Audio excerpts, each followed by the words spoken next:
Back on BTN Live, our final group of players, the Big Ten West champions from a year ago, the Wisconsin Badgers. You see Michael Deiter, Dakota Dixon, TJ Edwards having their fun at Big Ten Media Day. Looking a little casual.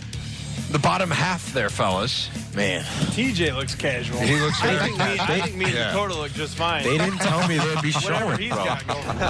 That's trendy. That's in right now. Yeah, all right. I'm gonna. That's what they told you, huh? When you Yeah, that's purchased what them? they said. Yeah, they said this is really cutting edge. What'd you expect? What you're getting right here. TJ Edwards, Dakota Dixon, Michael Deiter. Fellas, welcome to Chicago. First of all, I look through a lot of these preseason magazines. I'm sure you guys too, the online predictions, all that kind of stuff. I have yet to find one that does not pick you guys to win the West. So I think the question is a simple one. How do you guard against complacency? I'm interested from each one of you. TJ, we can start with you and work your way down. Yeah, I think, we've put some really good season together the past couple of years, and it's something to where we've been really consistent. But I think we've relied so much on our leaders and our senior leaders to be exact, and I think it's something that we're going to have to do this year as well, to do the same things we've been doing. Okay, so leadership is how you guard against complacency. How do you do it, Dakota? Yeah, so leadership, TJ hit on a great point. From our seniors have to lead. I think that will be key for us, a key component for us as a defense, as a team. But then again, how we lead, I think, will also be a key component. So just being intentional about how we're handling business and how we're setting the standard for these younger guys, because it is a new team, it's a new identity, it's new roles for everyone, including myself. We all have to communicate with different people on the field. So it'll be interesting for us, but I think definitely it will be how we lead. How about from your point of view, Michael? It's definitely leadership, but I think it's making sure as a leader that everyone's approach to this season is the same as has been every other year at the University of Wisconsin. Just because you got a lot of hype doesn't guarantee that you're good that year. Just because they say we're good O-line doesn't mean we're just going to show up on Saturday and be good. As a leader, you got to make sure the approach to each practice, each week, is the exact same. Whether they say it's going to be good, whether they say it's going to be bad. So I think if you can just boil it down to that, everything will just kind of take care of itself. Does the fact that you were basically one play away last year, one score away anyway, from making it into the college football playoff, does that add motivation, Michael? I think so, especially for us. We've obviously been around to lose a few Big Ten championships, and that's a bad feeling. So the goal is to get back and to win one, and that's just the way we're going to play. Does that near miss motivate you, Dakota? Yes, absolutely. I found out when we were first arrived at the Big Ten in 2016 and we lost against Penn State. Obviously, the loss was horrible. No one likes to lose, especially as a competitor, especially when you have the lead, too. But it was also very humbling, and it kind of put it into perspective of I felt more so disappointed in not just the scoreboard, but just watching our seniors leave the field disappointed. One of my best friends, Leo Musso, was a part of that class that year, and that was extremely humbling for me. It kind of put a different lens on it moving forward in terms of keeping perspective in view of what we're looking for and what we want to do the next time we come back. Well, TJ and Dakota, I think the question marks on this team surround the defense, really just because of personnel losses, not necessarily because of the guys that are out there, but because of some of the guys who have departed.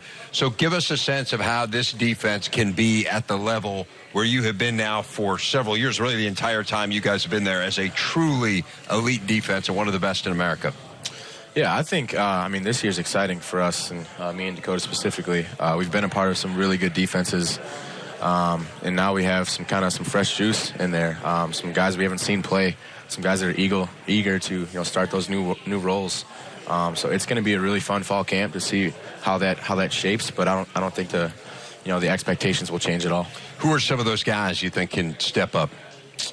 Zach Bond, one of those guys who gives you a lot of speed, a lot of power off the edge to complement Andrew Van Ginkel, and guys like Faion Hicks and the young secondary, when Dante Carey-Williams, who's been tested before and can play some really good football. So I'm really interested to see how he handles his new role. A lot of production gone in that secondary. How does that impact your role, Dakota? Yeah, honestly, for me, not too different. Kind of like what Deiter was saying, you can't really make it bigger than what it is. Obviously, I will have to lead. I don't see it being any different than any other year for me, personally. But because at the end of the day, you got to take ownership of your role. You have to take ownership wherever that is, whether it's special teams or as a starter. And these younger guys will have to learn that fast. So. Michael, there are a few moments that always stick with me coming out of a year, and I have to tell you, your touchdown against Illinois last year was one of the great Big Ten moments of the season. Be honest with me now. How many times have you watched it back? Probably 20 to 30. 20 to 30. Yeah, Okay. I think that's modest, right? That's average to me. Like, I'm not gloating about it. So, of those 20 to 30, like, how many were that night? 15. And then you occasionally revisit if you need a little. Yeah, I haven't watched it a ton in a while, but that week I watched it a lot. Did you hear from a ton of people? Yeah, I mean, from people you never expect that were like, you scored a touchdown, and it was just super cool. And that's awesome. Okay, so this offensive line, I mean, look, those kinds of things are fun, but the bottom line is you guys are great pass protectors and you're great run blockers. 3 potential first-round picks on this line. You've heard everyone talk about the potential of this group. How much better do you think your group can get? Way better. How? We could be smarter. We could have better technique. I mean, I don't think we're anywhere close to where we can be. And if you ever take a step back to think you are as good as you think you can be, you're going in the wrong direction. So with all this hype and stuff, it's been nice to talk to these guys about don't buy into it. We're doing the same thing we do every other year. We're going to work the same we did every other year. Just because they're telling you you're good isn't a guarantee. So I think it's been fun. It's something you're proud of to get all this hype and stuff, but it's definitely something you can't buy into because we can get a lot better technique. We can get smarter. It's a long list. TJ, your background is a really interesting one. You were a lightly recruited player coming out of the Chicago area. You were a high school quarterback. Yeah. So do you give Alex any pointers? I mean, it's a little different game. I think he's definitely a lot better than I was. Okay.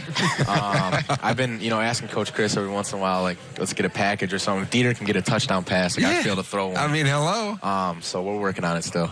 All right. I know you're also a very accomplished golfer, and it kind of pondered a PGA Tour career. How do you think you would have fared at Carnoustie this weekend? I think with a couple lessons, I'd be right there. But as of right now, I'm still a bogey golfer. Deiter can attest to that. Okay. Just being a raw golfer, he's pretty good. Are you better? Is that what you're saying? I think I'm a little better. You're a little better? A little more refined in my short game. All right. Well, you strike me as a man who speaks of being refined on a lot of different levels. Yep. Yeah. Dakota, I think your story is really remarkable. Both of your parents have kind of been in and out of your life. Your dad ended up passing away when you were in high school. You had a stepbrother who was sent to prison. And yet, here you are in this amazing environment. You become a great player. You're an excellent student. You're a great role model. How have you persevered in your life to get to where you are? Honestly, I mean, and I know it's cliche, but it's all glory to God. I don't think I'd be here if it wasn't for God. I don't think I'd be here if it weren't for the people in my life that God allowed me to, have the opportunity and be in a relationship with. So it's really accredited to just as much as the people that I've been around and the people that have raised me and been there for me and been my backbone my whole life. Who influenced you the most? That's a long list. That is a long list. There's a lot of people. There are a lot of people that I could say. There's peers. There are ex-girlfriends. I mean, there's a lot of things that can go into that. But I would definitely say my stepmom. She's been a fighter through this whole time. She's persevered through a lot. I've seen her go through a lot. She's witnessed it. She's experienced everything that I've gone through. She's went through it twice. So if it wasn't for my stepmom, Beth, yes, I don't know where I would be. Well, it's a remarkable story. We are glad you are here. Thank you. Congratulations on the success for all three of you guys, and best of luck this year as the Badgers look to make it another Big Ten West championship. Thank you. Thank you. Thanks for having All us. right, fellas. Thanks a lot.